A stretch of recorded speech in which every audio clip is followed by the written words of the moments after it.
Hey, it's Stockholm again. Great to see you guys. Today I'll be continuing reading Pride and Prejudice, Chapter 7, Part 2.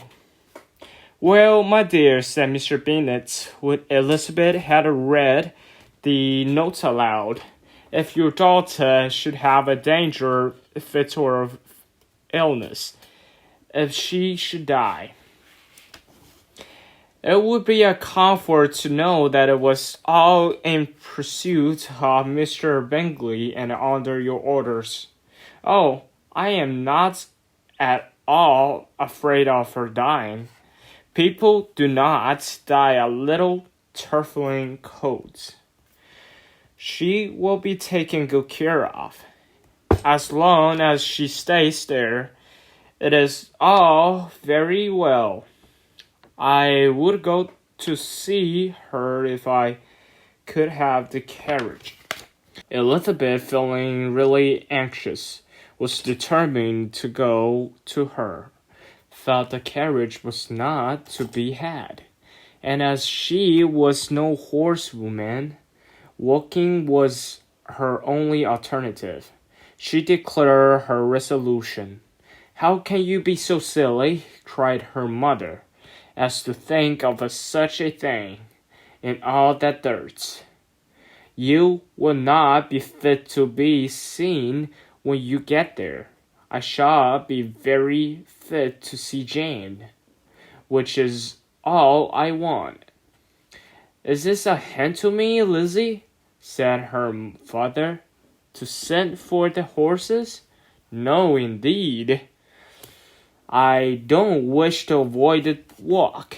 The distance is nothing when one has a motive.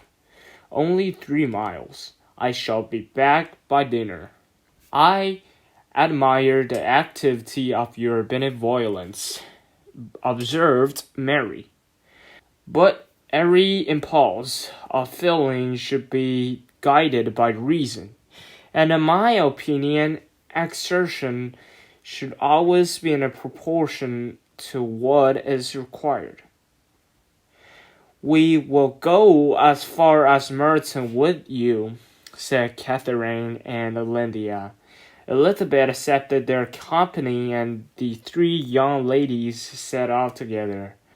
"If we make haste," said Lydia, as they walked along, "perhaps we may see something of Captain Catherine before he goes."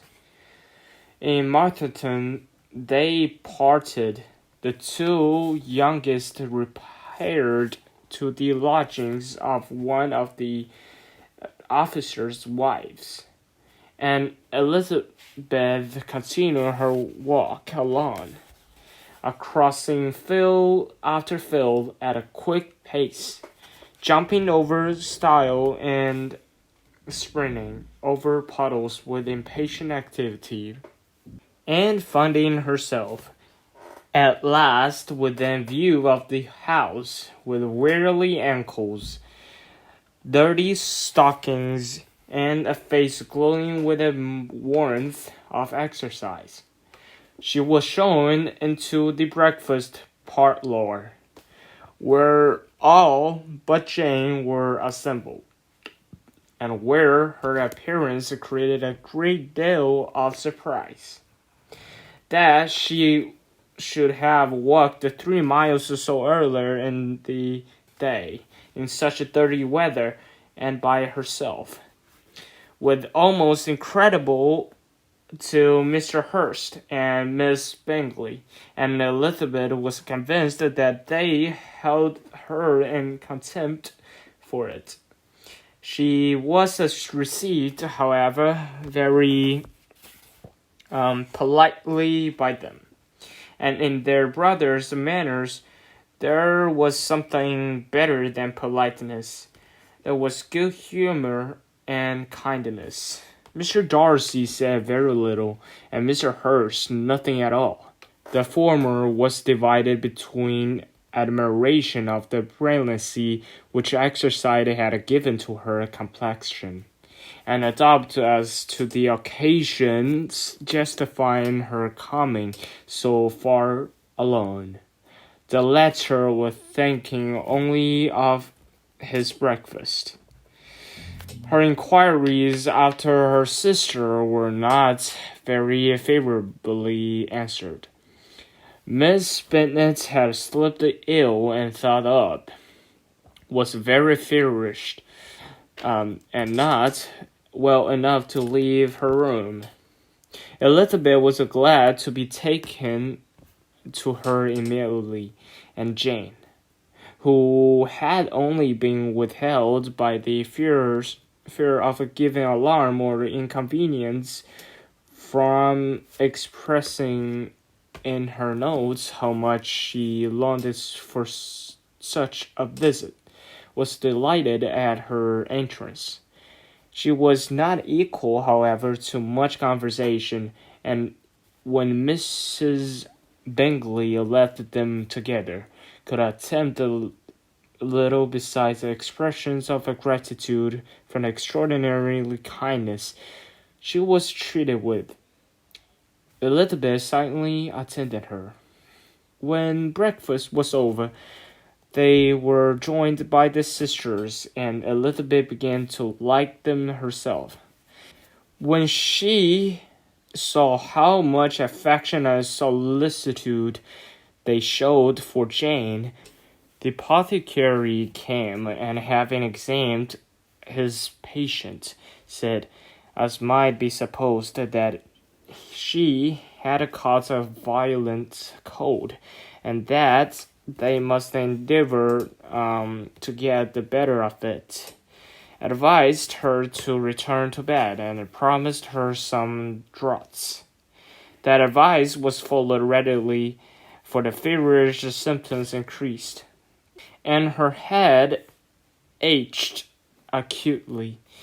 Elizabeth did not quit her room for a moment, nor were the other ladies often absent.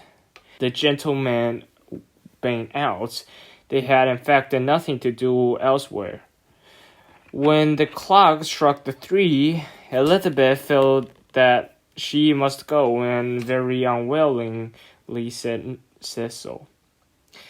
Miss Bingley offered her the carriage, and she only wanted a little pressing to accept it. When Jane testified such a concern in parting with her that Mrs.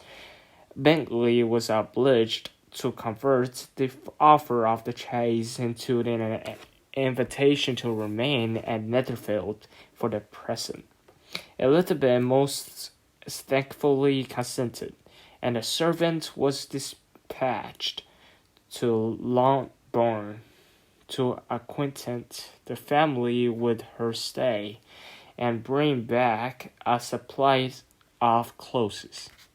That's all about Pride and Prejudice, Chapter 7, and I will continue reading Chapter 8 tomorrow. Stay tuned.